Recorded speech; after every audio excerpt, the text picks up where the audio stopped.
Minus பக்கங்கள். Hi friends, இது மாலிகாவின் கேளுங்க கதை கேளுங்க. மானஸ் எழுதிய வானவில் நெஞ்சங்கள், அத்தியாயம் 123. தாத்தா தான் எனக்கு அனுப்புனாரு என்று வர்ஷினி கூறியதும் திகைத்தார் லிங்கேஸ்வரன். டாடி, ஏன் அப்படி கேட்டீங்க என்றாள் வர்ஷினி. ஒரு நொடி தடுமாறியவர் பின் சமாளித்து, இல்லடா, அவன்தான் உன் கூட நல்லா பழகுவான் இல்ல, அதனால முரளி தான் சொல்லியிருப்பான்னு நான் நினைச்சேன். நீங்க சொல்றது தப்பு டாடி. ஏண்டா அப்படி சொல்ற? அவர் என் கூட பழக மாட்டார், நான் தான் அவர் கூட பழகுவேன். அப்படின்னா? எனக்கு தேவைன்னா மட்டும்தான் அவர்கிட்ட பேசுவேன். இதுவரைக்கும் அவர் எனக்கு கால் பண்ணதோ இல்லை என்னை தேடி வந்து பார்த்ததோ இல்லை. இப்போ இங்க சென்னைக்கு வர்றதுக்கு முன்னாடி அவர்கிட்ட சொல்லிட்டு தான் வந்தேன். பார்த்து பத்திரமா ஜாக்கிரதையா இரு அப்படின்னு அட்வைஸ் பண்ணி அனுப்புனாரு. அவ்வளவுதான். அதுக்கப்புறம் இந்த 7 மாசத்துல ஒரு தடவை கூட எனக்கு அவர் ஃபோன் பண்ணதில்லை. எனக்கும் அவர்கிட்ட பேச வேண்டிய தேவை எதுவும் இல்லை. அதனால நானும் அவருக்கு கால் பண்ணல. வர்ஷினியின் கூற்றில் குழம்பினார் லிங்கேஸ்வரன். அவர் அமைதியாய் இருந்ததை கண்டு கேட்டாள் வர்ஷினி. டாடி, உங்களுக்கு நான் அவர் கூட பேசுறது பிடிக்கலையா? வேண்டாம்னா சொல்லுங்க, அவர்கிட்ட நான் பேசாம விட்டுடுறேன். சச்ச, அப்படியெல்லாம் இல்லை பாப்பா. அப்படியே நான் இன்னொன்னும் சொல்லிடுறேன் டாடி. ஒரு குழந்தைகிட்ட அது வயசுக்கு மீறின ஒரு பொருளை கொடுத்தா அதை வச்சு எப்படி ஹேண்டில் பண்றது அப்படின்னு தெரியாம அந்த குழந்தை அதை போட்டு உடைச்சிடும். அது மாதிரி தான் நவநீதன் என்னோட லைஃப்ல வந்ததும். அவரோட அருமை எனக்கு சரியா புரியறதுக்கு முன்னாடியே நான் அவரை தொலைச்சிட்டேன் டாடி. இனி எப்பவும் என்னோட லைஃப்ல அவர் இல்லை. He is my past. அவ்வளவுதான். அதனால என்ன நீங்க எப்பவும் சந்தேகப்பட வேண்டாம். பாப்பா, என்ன பேசுற நீ? இல்லை டாடி, எனக்கு அப்பப்போ தோணுது, என் மேலே ஏதோ இன்செக்யூர் ஃபீலிங்கில் நீங்கள் இருக்கிற மாதிரி நான் உணர்றேன். அதனால தான் திரும்ப திரும்ப உங்ககிட்ட இதை பற்றி நான் சொல்லிக்கிட்டே இருக்கேன். இன்னும் என்ன நான் எப்படி ப்ரூவ் பண்ணணும்னு தெரியல டாடி. முடிக்கும்போது அவள் குரல் தழுத்தழுத்து வந்தது. பாப்பா ப்ளீஸ், ஏம்மா இப்படியெல்லாம் பேசுகிற? I am sorry daddy. இப்போது மொத்தமாக அவள் குரல் உடைந்திருந்தது. பாப்பா விடு, இதை பற்றி இனி பேச வேண்டாம். நான் உனக்கு நாளைக்கு கால் பண்ணுறேன். நீ எதையும் யோசிக்காமல் சாப்பிட்டு தூங்கு. சரி டாடி என்ற அழைப்பை துண்டித்தாள். அதற்குள் கார் வீட்டை அடைந்திருக்க லிங்கேஸ்வரனுக்கு கோபம் தலைக்கேறியது. வேகமாக தன் அமர்ந்திருந்த சீட்டில் ஓங்கி குத்தினார். அவரை கண்டு கொள்ளாமல் ஜெகநாதன் இறங்கி சென்று விட வேகமாக அவரும் பின்னாலேயே சென்றார். வேதவல்லியும் ஜெயந்தியும் சந்தோஷமாக அவர்களை வரவேற்றார்கள். இருவரும் லிங்கேஸ்வரனுக்கு வாழ்த்து தெரிவிக்க ஏனோ அதனை அனுபவிக்கும் மனநிலையில் அவர் இல்லை. இருவரும் ஜெகநாதனை பார்க்க அவர் எதுவும் பேசாமல் சென்று கை கழுவி விட்டு வந்து சாப்பிட அமர்ந்தார். என்னங்க, என்ன ஆச்சு என்று தன் கணவருக்கு மட்டும் கேட்கும் குரலில் வேதவல்லி கேட்க தட்டை எடுத்து வைத்து கொண்டவர், சாப்பாட்டவை என்றார் கோபமாக. வேதவல்லியும் ஜெயந்தியும் ஒருவரை ஒருவர் பார்த்து கொண்டனர். பின் எதுவும் பேசாமல் இருவருக்கும் உணவை பரிமாறினர். அவர்களும் எதுவும் தங்களுக்குள் பேசிக்கொள்ளாமல் சாப்பிட்டு முடித்தனர். லிங்கேஸ்வரன் எழுந்து சென்று சோஃபாவில் அமர்ந்து சாய்ந்து கண்களை மூடிக்கொண்டார். என்ன ஆச்சு மாமா என்றார் ஜெயந்தி ஜெகநாதனிடம். ஒன்றும் இல்லைம்மா, நீங்கள் 2 பேரும் சாப்பிட்டீங்களா?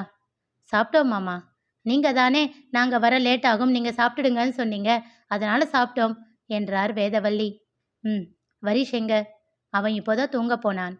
சரி சரி, நீங்களும் வேலையை முடிச்சுட்டு போய் படுங்க. என்னங்க? என்ன? லிங்கேசன் ஏன் இப்படி இருக்கான்? என்ன பிரச்சனை? அது அவன்கிட்டயே கேளு என்று சொல்லிவிட்டு அறையை நோக்கி சென்றார். லிங்கேஸ்வரனை தாண்டி செல்கையில் அவர் கையை பிடித்து நிறுத்தினார் அவர். என்னடா? உட்காருங்கப்பா, உங்ககிட்ட கொஞ்சம் பேசணும். என்ன பேசணும்?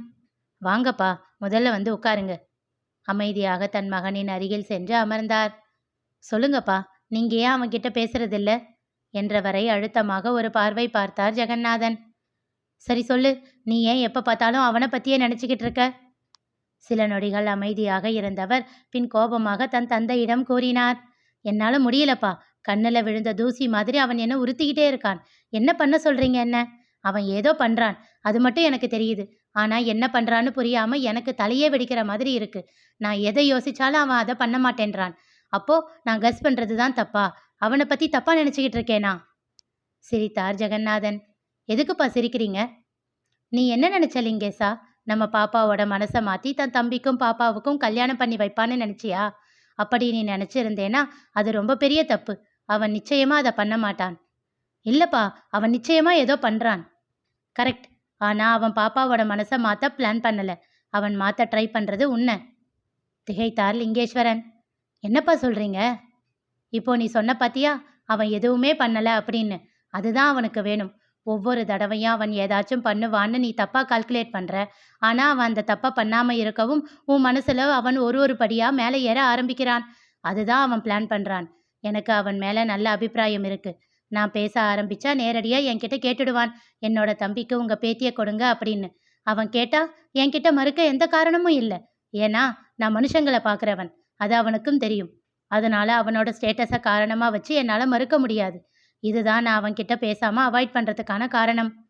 அப்பா, என்ன சொல்றீங்க? திகைத்தார் லிங்கேஸ்வரன். ஏன், அவர் சொல்றதுல என்ன தப்பு லிங்கேசா? அந்த பையனுக்கு என்ன குறைச்சல்? நல்ல படிப்பு, கை நிறைய சம்பளம், பார்க்கவும் நல்லா இருக்கான். அவன்கிட்ட எந்த கெட்ட பழக்கமும் இல்ல, எந்த குறையும் இல்ல. நம்ம பாப்பாவுக்கு வரன் பார்க்கும்போது இந்த மாதிரி ஒரு பையன் கிடைச்சான்னா நாங்க வேண்டாம்னு சொல்லுவோமா? என்றார் வேதவல்லி. ஆனா நீ அப்படி இல்லையே, என்றார் ஜெகநாதன். உனக்கு ஸ்டேட்டஸ் ரொம்ப முக்கியம். நீ அதுக்கு தான் இம்பார்ட்டன்ஸ் தருவேன்னு அவனுக்கு நல்லா தெரியும். இப்போ இந்த நிமிஷம் அவன் அந்த பெட்ரோல் பங்குக்கு ஓனர் ஆகியிருக்கான்னா அதுக்கு காரணமும் நீதான். நம்ம பாப்பாவுக்காகத்தான் தன்னோட ஸ்டேட்டஸை ஏத்திக்க முயற்சி செய்றான். உனக்கு என்னடா தெரியும் அவனை பத்தி? மத்தவங்க காசுல ஒரு ரூபா கூட அவன் ஏத்துக்க மாட்டான். அப்படி இருக்கிறவன் தம்பிங்க காசை கை நீட்டி வாங்கியிருக்கான்னா அதுக்கு காரணமும் நீதான். நவநீதனை உன்னோட மருமகனாக்க அவனுக்கு வேற வழி தெரிஞ்சிருக்காது. சில நிமிடங்கள் தன் தந்தையை இறுக்கமாக பார்த்தார் லிங்கேஸ்வரன். அப்பா, இப்போ நீங்க என்ன சொல்ல வரீங்க? அவனை நம்ம வீட்டு மாப்பிள்ளையாக்க உங்களுக்கு எந்த ஆட்சேபனும் இல்லையா? இவ்வளவு பெரிய டயலாக் பேசியும் இன்னும் உன் புருஷனுக்கு புரியலையா? என்றார் வேதவல்லி ஜெயந்தியிடம் மெல்லிய குரலில் சலித்துக்கொண்டே. ஜெகநாதன் பதில் எதுவும் சொல்லவில்லை. அப்பா, உங்ககிட்ட தான் நான் கேட்குறேன். இங்க பாரு லிங்கேஷா, வர்ஷினி உன்னோட பொண்ணு. அவளை பத்தின முடிவை நீயும் உன் பொண்டாட்டியும் சேர்ந்து எடுங்க. அதுதான் நியாயமும் கூட. உங்களோட விருப்பத்தை சொல்லுங்கப்பா. அவரோ புன்னகையோடு எழுந்து கொண்டார். தன் மகனின் தோளில் செல்லமாக தட்டி, நான் எப்பவோ என்னோட முடிவை சொல்லிட்டேன்டா என்று சொல்லிவிட்டு, வேதம், வேலை முடிஞ்சிருச்சா? வா தூங்கலாம், லேட்டாச்சு பாரு என்று சொல்லிவிட்டு அறைக்குள் சென்று விட்டார். நான் பார்த்துக்கிறேன் அத்தை, நீங்க போங்க என்று சொல்லி அவரை அனுப்பி வைத்தார் ஜெயந்தி. மிச்சமிருந்த வேலைகளை அவர் செய்து கொண்டிருக்க அவர் அருகில் வந்து நின்றார் லிங்கேஸ்வரன். ஜெயந்தி, என்னங்க, ஏதாச்சும் வேணுமா? நீ என்ன நினைக்கிற? என்னங்க சொல்லணும், என் மனசுல இருக்கிறதெல்லாம் ஒன்னே ஒண்ணுதான்.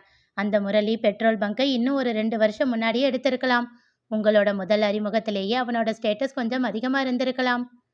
திகைத்தார் லிங்கேஸ்வரன். ஜெயந்தி, அப்போ உனக்கும் சம்மதமா? தன் வேலையை முடித்து விட்டவர் முந்தானையில் தன் கையை துடைத்து கொண்டே தன் கணவரின் எதிரில் வந்து நின்றார்.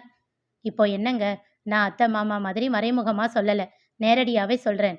நவநீதனை நம்ம பாப்பாவுக்கு பார்க்க எனக்கு முழு சம்மதம். இது இன்னைக்கு எடுத்த முடிவு இல்லை. என்னைக்கு முரளியையும் சத்யாவையும் ஹாஸ்பிட்டல்ல பார்த்தேனோ அப்போ எனக்கு வந்த ஆசை. புரியாமல் அவரை பார்த்தார் லிங்கேஸ்வரன். நான் உங்ககிட்ட ஒன்று கேட்கவா? நீங்களும் நானும் லவ் மேரேஜா? அரேஞ்சு மேரேஜ் தானே? எப்படி எங்க அப்பா என்னை இங்க கல்யாணம் பண்ணி கொடுத்தாரு தெரியுமா? சிவகாசியில இருக்கிறவருக்கு உங்க மேல நம்பிக்கை வந்தது எப்படி தெரியுமா? உங்க ஜாதகம் பார்த்து பொருந்தி இருக்கு அப்படின்னு தெரிஞ்சதும் உங்களை பத்தி விசாரிக்க இங்க வந்தாரு. விசாரிச்சுட்டு வீட்டுக்கு வந்து அம்மா கிட்ட இந்த இடத்தையே முடிச்சிடலாம் அப்படின்னு சொன்னாரு. அம்மா காரணம் கேட்டாங்க. பையன் படிச்சிருக்கான், வேலைக்கு போறான், நல்லா சம்பாதிக்கிறான், நல்ல குடும்பம். அந்த குடும்பத்து மேல எந்த கெட்ட பேரும் இல்ல. அது மட்டும் இல்லாம இன்னொரு விஷயம் என்னன்னா, அந்த பையனோட அப்பா தன்னோட பஸ் கம்பெனிக்கு பொண்டாட்டி பேரை வச்சிருக்காரு. அதனாலேயே நம்பி நம்ம பொண்ணை கொடுக்கலாம் அப்படின்னு சொன்னாரு. என்னப்பா, அதுக்கும் இதுக்கும் என்ன சம்பந்தம் அப்படின்னு நான் கேட்டேன். இது என்னம்மா இப்படி கேட்குற? அவங்க அப்பா தன் பொண்டாட்டி மேலே எவ்வளவு பிரியம் இருந்தா இந்த மாதிரி அவங்க பேரை வச்சிருப்பாரு. அப்படிப்பட்டவரோட பையன் நாளைக்கு அவனுக்கு வரப்போற பொண்டாட்டி மேலேயும் பிரியமா தானே இருப்பான். அவரை பார்த்து வளர்ந்த பையன் அவரை மாதிரி தானே இருப்பான். அந்த ஒரு தகுதி போதாதா அப்படின்னு சொன்னாரு. எங்க அப்பா அதை சொன்னப்போ எனக்கு அதுல இருந்த லாஜிக் புரியல. ஆனா இப்போ இந்த நிமிஷம் வரைக்கும் அது தப்பா போனதா எனக்கு தெரியல. நீங்க கொஞ்சம் கோபக்காரர் தான், எல்லாத்துக்கிட்டையும் கோபப்படுவீங்க. ஆனா என்கிட்ட கோபப்பட்டதில்லை. என்ன நல்லா பார்த்துக்கிறீங்க, என் மேல அன்பா இருக்கீங்க, என்னோட உணர்வுக்கும் முடிவுக்கும் எப்பவும் மதிப்பு கொடுக்குறீங்க.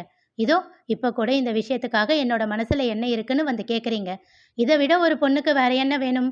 எங்க அப்பாவோட லாஜிக் படி நான் சந்தோஷமா தானே இருக்கேன். இப்போ அதே லாஜிக்கை வச்சு தான் என் பொண்ணுக்கு நவநீதன் சரியா வருவான்னு நான் யோசிக்கிறேன். ஒருத்தன் தனக்கு வரப்போற பொண்டாட்டிக்காக இதை கூட செய்வானா அப்படின்னு நான் முரளியை பார்த்து ஆச்சரியப்பட்ட நாள் அது. நீங்களே சொல்லுங்க, முரளியை பார்த்து வளர்ந்த நவநீதனும் தன் பொண்டாட்டியை எப்படி பார்த்துக்குவான்? எனக்கு தெரிஞ்சு அதுக்கப்புறம் நான் விசாரிச்ச வரைக்கும் அவனோட மற்ற தம்பிங்க கூட பொண்டாட்டிங்க மேல ரொம்ப பிரியமா இருக்கிறவங்க தான். அப்போ நம்ம பாப்பாவும் அவன் கூட சந்தோஷமா தானே இருப்பா. எத்தனையோ நாள் என் மனசுல இந்த எண்ணம் வந்து இதை பத்தி உங்ககிட்ட பேசணும்னு யோசிச்சிருக்கேன். ஆனா உங்களுக்கு பிடிக்காத ஒரு விஷயத்த உங்ககிட்ட திணிக்க வேணாம் அப்படின்னு அமைதியா இருந்துடுவேன். இன்னைக்கு நீங்களே கேட்டதும் என் மனசுல இருக்கிறத கொட்டிட்டேன். அவ்வளவுதான். இப்பவும் நான் உங்கள கட்டாயப்படுத்த மாட்டேன். உங்களுக்கு பிடிச்சிருந்தா, சரின்னு தோணுச்சுன்னா மட்டும் இந்த விஷயத்த பத்தி யோசிங்க. இல்லனா வேண்டாம். உங்க விருப்பத்த மீறி நாங்க யாருமே எதுவும் பண்ண மாட்டோம். பாப்பாவையும் சேர்த்து தான் சொல்றேன் என்றவர், வாங்க நேரமாச்சு என்று சொல்லிவிட்டு மாடி ஏறி தங்கள் அறைக்குள் சென்று விட்டார். லிங்கேஸ்வரனும் ஏதேதோ யோசனைகளோடு அறைக்குள் வந்தார். அவர் மனதில் குழப்பங்கள் சங்கமமாகி இருந்தன. நேராக தங்கள் அறையில் இருக்கும் மினி ஃப்ரிட்ஜிடம் சென்றார். அவர் என்ன செய்யப் போகிறார் என்பதை உணர்ந்த ஜெயந்தி எதுவும் பேசாமல் அவர் செயலையே பார்த்து கொண்டு படுத்திருந்தார். கையில் மது கோப்பையோடு ஜன்னலின் அருகில் சென்று வெளியே தோட்டத்தை வெறித்தவாறு குடிக்கத் தொடங்கினார் லிங்கேஸ்வரன். என்னங்க, இன்னொரு விஷயம் உங்ககிட்ட சொல்லணும் என்றார் ஜெயந்தி. என்ன என்பதைப் போல் அவரை பார்த்தார். ஜெயந்தி கூறியதை கேட்டவர் தனக்குள் ஒரு தெளிவை ஏற்படுத்தி கொண்டு மறுநாள் முரளியை சென்று பார்க்க முடிவு செய்தார். லிங்கேஸ்வரன் எடுத்த முடிவு என்ன தெரிந்து கொள்ள தொடர்ந்து கேளுங்க. கதை கேளுங்க. மீண்டும் சந்திப்போம்.